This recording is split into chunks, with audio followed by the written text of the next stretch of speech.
जैसे आप आज एक बार फिर से हम पैटर्न बेस्ड प्रॉब्लम पे काम करेंगे। ओके, एक बार फिर से वही पैटर्न है, लेकिन इस बार थोड़ा जो पैटर्न है वो थोड़ा सा अलग है। आइए देखते हैं क्या है ये एक तरीके का ट्राइंगल है। जो हमारा पैटर्न है ट्राइंगुलर शेप में है। ओके, देखो इस तरीके से पहली रो में अगर आप गौर करें तो थोड़ा सा अलग इसलिए भी है, इसमें स्पेस और आ गए हैं, मतलब एक पैरामीटर ऐड हो गया है यहाँ पे। अभी तक हम रो और कॉलम पे काम कर रहे थे, लेकिन इस मान में स्पेस आ गया है। ओके, जैसे पहले में ये तीन स्पेस है, 4 ए लॉन्ग, 3 ए लॉन्ग और 2 ए लॉन्ग। फिर 4 ए लॉन्ग, 2 3 ए लॉन्ग, फिर 4, फिर कोई नहीं है। फिर यानी अगर हम इसका एक छोटा सा चार्ट बना दें तो ये पहली रो में कितने स्पेस है, 3, दूसरी में 2, तीसरी में एक स्पेस है और चौथे में कोई स्पेस नहीं है, 0 है। ऐसे ही अगर हम कॉलम की बात करें तो अगर हम इसको बीच से अगर यहाँ से इसको लॉजिकली ब्रेक करते हैं तो यहाँ पे तो वो 1 से 1 चल रहा है। ओके, यहाँ पे 2 से 1 चल रहा है और यहाँ 2 से 2 चल रहा है। आई होप आपको समझ में आ रहा होगा धीरे धीरे। यहाँ पे 3 से 1 चल रहा है। ओके, और यहाँ पे 2 से 3 चल रहा है। यहाँ पे 4 से 4 3 2 1 और यहाँ पे 2 से 4।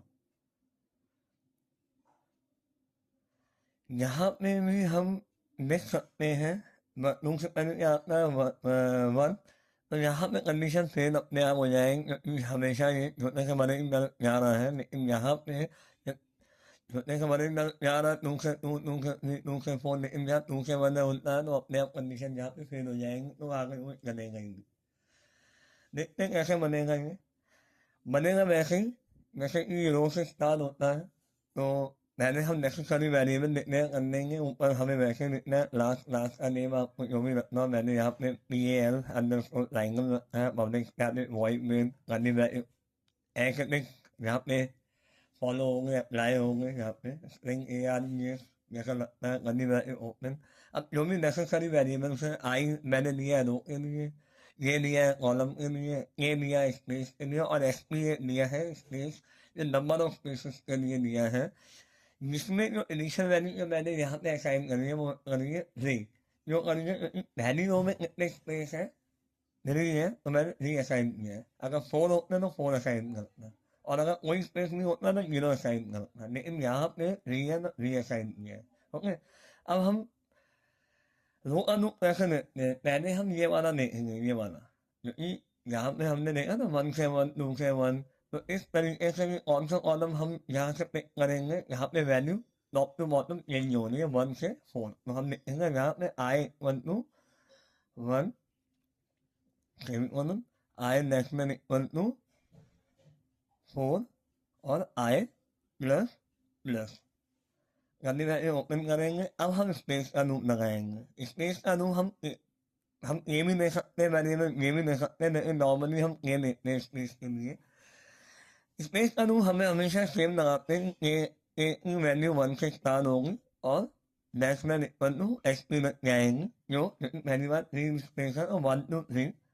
तो जब जब कंडीशन ट्रू होगी तब तक क्या होगा, हमारा system dot out dot print space आ जाए। तो स्पेस के लिए क्या लिखेंगे, खाली जोड़ में यहाँ पे एक करके यहाँ पे जब कंडीशन ट्रू होगी यहाँ स्पेस आते रहेंगे। स्पेस आने के बाद अब हम लगाएंगे और कॉलम का लूप।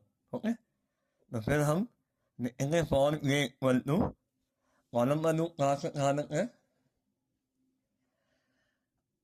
1 से 1 2 से 1। अब इस बार थोड़ा सा अलग हो रहा है क्योंकि इस बार जो शुरुआत है वो हमारी वेरी कर रही है। पहली बार 1 से शुरू हो रहा है, फिर 2 से शुरू हो रहा है, 2 फिर 3 से शुरू हो रहा है, फिर 4 से, यानी ये इक्वल टू जब मैंने यहाँ पर वेरी कर रही है तो हम क्या लगाते हैं आई, तो ये इक्वल टू आई आ गए, मतलब जब आई की वैल्यू 1 है तो 1 से शुरू होगा, नेक्स्ट टाइम जब आई प्लस प्लस 2 हो जाएगा 2 से शुरू होगा, लेकिन खत्म कहाँ हो रहा है हमेशा 1 पे। तो हमेशा ये अगर आप हॉरिजॉन्टली देखोगे तो डिसेंडिंग ऑर्डर में जा रहा है।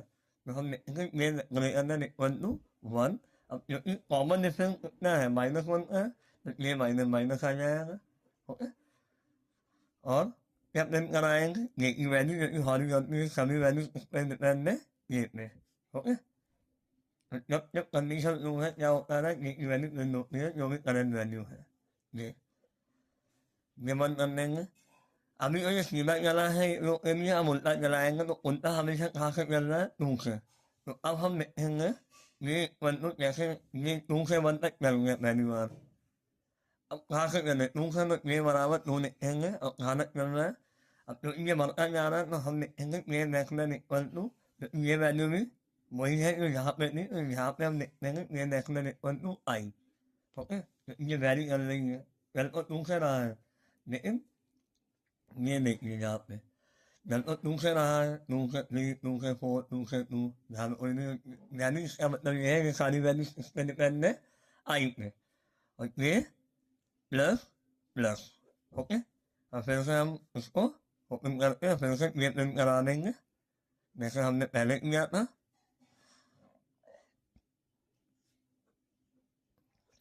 मतलब पहले सीधा चले तो ये सीधे के लिए लूप है, और फिर उल्टा चले ये उल्टे के लिए है। पहले सॉरी, पहले उल्टे के लिए है फिर सीधे के लिए, जैसे पहले रिवर्स के लिए चला, 3 से 1 और फिर 2 से 3 और फिर 2 से 3 हो गया ऐसे। और जब ये कॉलम का लूप पूरा मतलब हम लगा देंगे दोनों के लिए, उसके बाद हम लो चेंज कर देंगे। लो चेंज करने के लिए आपको पता ही है, सिस्टम लो आउट लो प्रिंट एलन आता है। और साथ में हम एक बात का और ध्यान रखेंगे, जैसे पहली रो में स्पेस कितने में थ्री थे, अब जब नेक्स्ट टाइम जब वो स्पेस के लिए चलेगा तो टू के लिए चलेगा, तो हम स्पेस की वैल्यू को माइनस माइनस करते जाएंगे क्योंकि हमेशा ये कम हो रहा है। ओके, उसके बाद हम रो का लूप खत्म करते हैं यहाँ पे। आई करें पॉइंट, और रो का लूप खत्म करने के बाद फिर मेन खत्म होता है और फिर हमारी क्लास खत्म हो जाती है। आई होप आपको ये प्रॉब्लम समझ में आई होंगी। Thank you so much, next time मिलेंगे एक बार फिर से।